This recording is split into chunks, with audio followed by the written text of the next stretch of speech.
ज़्यादा ठीक है ये, और अब ओल्ड एज होम जाने के लिए भी तैयार है। पहले नहीं मानते थे, अब ठीक है। अभी इनको बहुत ज़्यादा मतलब तबीयत में भी सुधार है। इनको पहले प्रॉब्लम थी जो भी बीपी शीपी की, अब ठीक है, खाना शाना भी ठीक है। तो आप ये 2-3 महीने हो गए, पिछले साल से ही बीमार थे ये। जब इनको मारा था तब यहाँ पे आए थे हॉस्पिटल में। उसके बाद अभी इनको जब यहाँ पे लाया 2-3 महीने हो गए। उसके बाद मुझे पता चल गया था कि आ गया, बस फिर मैं आ गई यहाँ पे हॉस्पिटल में। तो इनके मतलब टेस्ट वगैरह भी नहीं हो रहे थे। फिर ट्रीटमेंट इनका अच्छे से करवाया, तो उसके बाद अभी दवाई शवाई खिलाई वगैरह। तो उसके बाद ये ओल्ड एज होम के लिए नहीं मार रहे थे, क्योंकि रहने के लिए इनको जगह नहीं है कहीं पे भी। तो बस ये है कि इनको मनाने में थोड़ा टाइम लगा, लेकिन 2-3 महीने के बाद अब जाके ये मान गए। उन्होंने अभी कुछ नहीं कह रहे हैं कि अभी थोड़ा टाइम लगेगा इसके लिए कि बन जाएगा, लेकिन मैं चाहती हूँ कि जितना जल्दी हो सके बन जाए, क्योंकि एक बुज़ुर्ग को हम उधमपुर में पहुँचा देंगे, लेकिन ऐसे बहुत हैं। एक हमें दिखा, लेकिन कितने सारे हैं जो हमें नहीं दिख रहे हैं। वो बेचारे ऐसे ही हैं, दर बदर है, कोई जिनका कोई भी नहीं है। लेकिन ओल्ड एज होम बन जाए तो अच्छी बात है। यहाँ पे हमारे डिस्ट्रिक्ट में एक होना चाहिए, हर एक डिस्ट्रिक्ट में होना चाहिए, जिनका कोई नहीं है। और सबसे बड़ी बात है, जिनके आगे बच्चे हैं उनको अपनी माँ बाप की पहले सेवा करनी चाहिए, लेकिन जिनकी नहीं है तो उनको भी देखना चाहिए कि भाई अब नहीं है। फैमिली में तो कोई ना कोई तो होता ही है, लेकिन सब एक जैसे नहीं होते।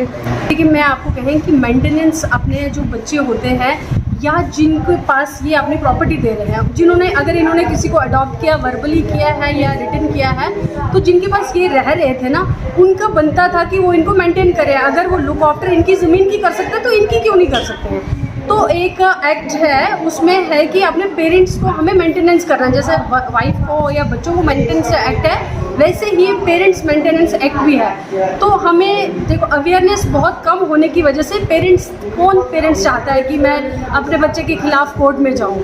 तो मैं कहती हूँ कोर्ट के बिना ही बच्चों को इतना अवेयर कर रहे हैं। एक सोशल बॉन्डिंग, देखिए सोशल एक ड्यूटी होती है, एक बॉन्ड होता है कि हमें करना चाहिए। उसमें है कि अपने बच्चे तो कर सकते हैं, मेंटेनेंस अपने बच्चे को देते हैं। इवन तो देखिए प्रधानमंत्री ने हर ओल्ड एज पेंशन लगाई है, उसके थ्रू भी इनकी मेंटेनेंस हो सकती है, लेकिन उन्होंने किसी ने इनका पूछा ही नहीं, किसी ने टेक केयर नहीं किया।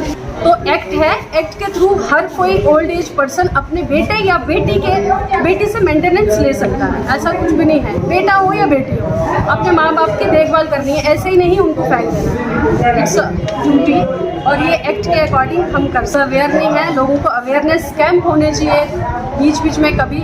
ये सोशल हर पार्टी की, हर की एक ड्यूटी बनती है कि ऐसा हमें करना चाहिए। हमारी हेल्पलाइन ये काम करती है, किसी भी बुज़ुर्ग के लिए कोई भी इशू आता है उनका, तो हम उसको फील्ड पे देखते हैं कि जो भी इशू है, जैसे भी उनका जिस भी डिपार्टमेंट में हो, हम सॉल्व करने की कोशिश करते हैं।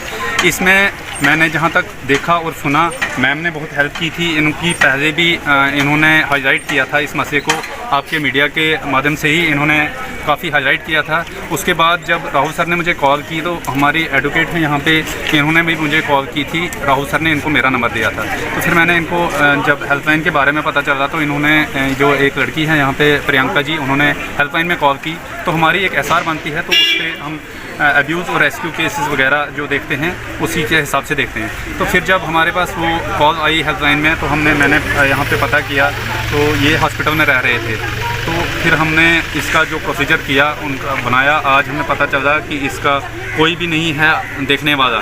तो फिर हमने जब इनको कहा कि आपका जब कोई भी नहीं है, हॉस्पिटल में रह रहे हैं, तो हमने इनको एक जो है ओल्ड एज होम के बारे में बताया, और ये मान गए। और आज हम इनको ओल्ड एज होम में लेके जा रहे हैं। ये जो मैं हेल्पेज इंडिया से हूँ, जो हमारी ऑर्गेनाइजेशन है वो बुज़ुर्गों के लिए ही काम करती है। ये जो हमारा नेशनल हेल्पलाइन है, ये मिनिस्ट्री ऑफ सोशल जस्टिस ने इसको लॉन्च किया है। मैं आपके माध्यम से ये हर किसी हमारे जितने भी बुज़ुर्ग भाई छोटे बड़े हैं, उनको ये बताना चाहूँगा कि आप हमारे जो हेल्पलाइन नंबर है 14567, उस पर कभी भी किसी भी बुज़ुर्ग को अगर आप देखते हैं उसके साथ कोई जुल्म हो रहा है, उसके साथ कोई ऐसी वैसी बात हो रही है या कोई भी प्रॉब्लम आ रही है, तो आप 145 घर से ही 14567 घर से ही डायल करके अपने उस मसले का हल निकाल सकते हैं।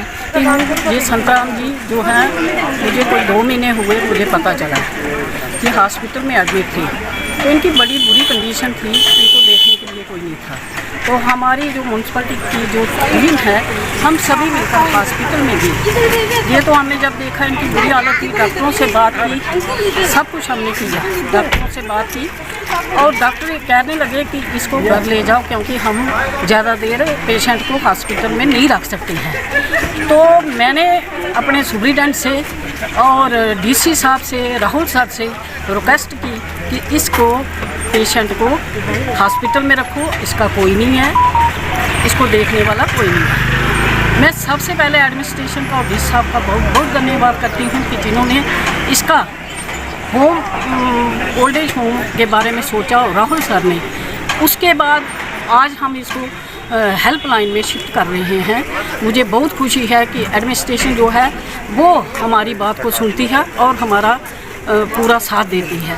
उसके बाद पुलिस डिपार्टमेंट जो है, SHO साहब, DSP साहब, मैं कहती हूँ मैं उनका भी बहुत बहुत शुक्रिया अदा करती हूँ कि जिन्होंने उसके सारे कागज़ तैयार करके और एक पुलिस का ऑफिसर साथ दिया ताकि हम उसको हेल्पलाइन उधमपुर में भेजें। मैं एडमिनिस्ट्रेशन का और पुलिस डिपार्टमेंट का और हॉस्पिटल के जितनी भी नर्सें, सभी का बहुत बहुत शुक्रिया अदा करती हूँ। जय हिंद, जय भारत।